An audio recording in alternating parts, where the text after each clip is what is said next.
Longtooth's Tale.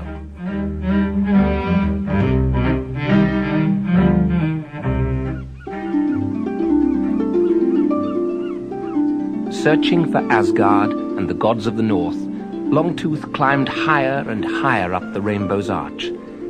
As he climbed, the sounds of the sea and the wind and the calling of the seabirds seemed to make a strange kind of music. Or perhaps it was the rainbow humming. Soon Longtooth found that he was humming too, and he made up some words to sing. An angry and Asgard-bound Walrus am I, seeking tooth for tooth and an eye for an eye. The aid of the gods will end my quest and teach thieving Vikings that honest is best. Soon he reached the middle and highest part of the rainbow and took a rest. Time to go on, he sighed. At least it's downhill the rest of the way from here. Longtooth sat down on the rainbow where it sloped towards Asgard, gave himself a push, and slid down, down, down. Faster and faster he went, clouds and startled seagulls shooting past him. Then the dazzling ice towers of Asgard appeared, getting closer every minute. Soon, Longtooth could see a huge gateway ahead, with a drawbridge at the front, guarded by a huge warrior in armor. Longtooth knew he could not stop. The best he could do was to shout, "Look out!" cover his eyes with his flippers, and wait for the crash. The warrior was knocked off his feet as the walrus slid through the gate, over the drawbridge, then shot into the gods' banqueting hall and spun round a couple of times on the polished ice floor before coming to a halt under one of the tables. The gods all roared with laughter to see the shocked look on the warrior's face and the surprise on the walrus's. Poor Longtooth was helped to his flippers, given a seat and a drink, and then Odin Allfather stood up. "What is your business here?" he boomed. "I'm sorry to disturb you, sir," began the walrus, not quite sure how to address a god. "But I've been robbed." And he told them what had happened.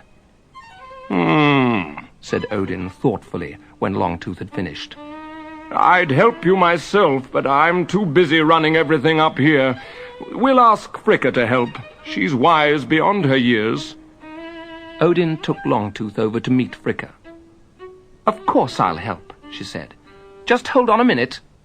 With that, Fricka stood up and unclasped the long blue cloak she was wearing. It was lined with white feathers. With a swirl, Fricka lifted the cloak up in the air, gave it a twist so that it fell inside out, wrapped it around her, then she and the cloak vanished into thin air. Longtooth blinked in astonishment. Where Fricka had been sitting was an enormous white stalk with the blue cloak beside it. The feather lining had gone. "Come on," said the stalk. "Roll up in the cloak and I'll carry you in my beak. It'll be quicker to fly." Longtooth was too surprised to argue and did as he was told. Fricka flapped her wings, took up the bundle that held Longtooth, and flew out of the window. Before very long, Fricka and Longtooth were flying high over the North Sea. After a moment's fright and a touch of dizziness, Longtooth's curiosity got the better of him. He peered out of the folds in Fricka's cloak. "Look!" he shouted. "That's the ship down there." "Hang on tight, then," said Fricka. "We're going down." On the ship, Niall, the cabin boy, had spotted the walrus and the stork, and the Vikings were all in a panic. Ulrich, the captain, was shaking with fright. "We're in trouble now," he said. "That walrus we robbed must have been a magic one. He'll do something terrible to punish us for taking his teeth. Whose silly idea was it to steal his teeth anyway?" "It was your idea, Captain," said Niall. The crew nodded in agreement. Yes. "I don't want to be captain anymore," said Ulrich. "Niall, he shouted. "You're a bright lad. You can take charge of the ship now. I'm going to rest in my cabin. Meanwhile, you can explain to the Walrus that we didn't mean to do what we did. I'm sure you'll be able to think of something to say." Fricka flapped down onto the ship, and setting Longtooth gently on the deck, she changed back into her normal shape. "Have mercy!" quailed the Vikings. "You all know what we've come for," said Fricka sternly. "So fetch this walrus his teeth now, before I consider turning you all into sea slugs." The crew shuffled their feet and looked down at the deck in embarrassment.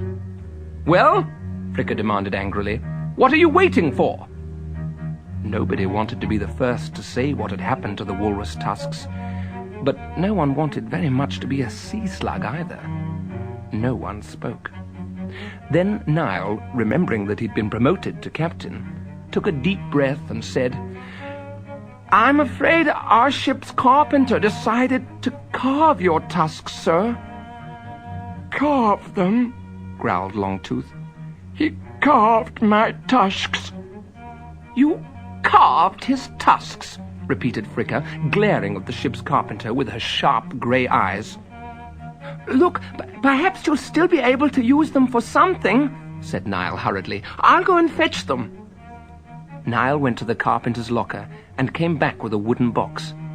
"Here you are, Mr. Walrus," he said. Longtooth took the box from Niall, fumbled the catch open, and stared in amazement. Inside there were 4 rows of beautifully carved little figures, soldiers on horseback, kings and queens sitting on thrones. Half of them had been coloured red, while the other half had been left white. The walrus's face broke into a huge smile. "How charming," he sighed. The Vikings all sighed too, with relief. "You know," said the walrus, "when I was small, I never had any toys to play with. Only shells and pebbles, things that washed up on the rocks. But these are splendid, very good indeed.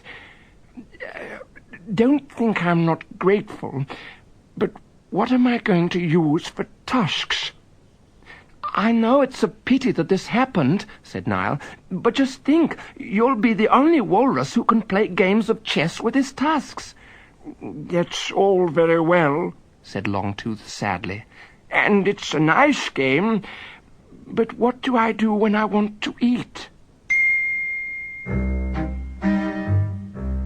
Then old Captain Ulrich shuffled out onto the deck, holding a Viking helmet decorated with 2 gigantic bullhorns. "My dear Walrus," he said, "can our carpenter make you some new teeth from these splendid horns?" All the sailors roared with approval. "That's very kind, I'm sure," murmured Longtooth. They were truly magnificent horns, with a finer polish than his tusks had ever had. "But what will you wear in your helmet?" "Well, you see," said old Ulrich, hanging his head, "I'm too old to be a Viking. What I would really like is to retire and, dear Walrus, to live with you on your rock. I'm very fond of chess." "What a wonderful idea," said Fricka. "I will fly you both home to the rock." The Vikings clapped and cheered, and Fricka changed once more into a stork. Longtooth and his new friend, the old Viking captain, rolled into the blue gown and rose into the air as Fricka flapped her wings. Longtooth, delighted with his new tusks, poked his nose out and sang a farewell song to the Vikings on the ship. "When Vikings to walruses make amends, there's nothing to stop them being good friends. To leave you good people seems rather a shame, so when passing my rock, drop in for a game."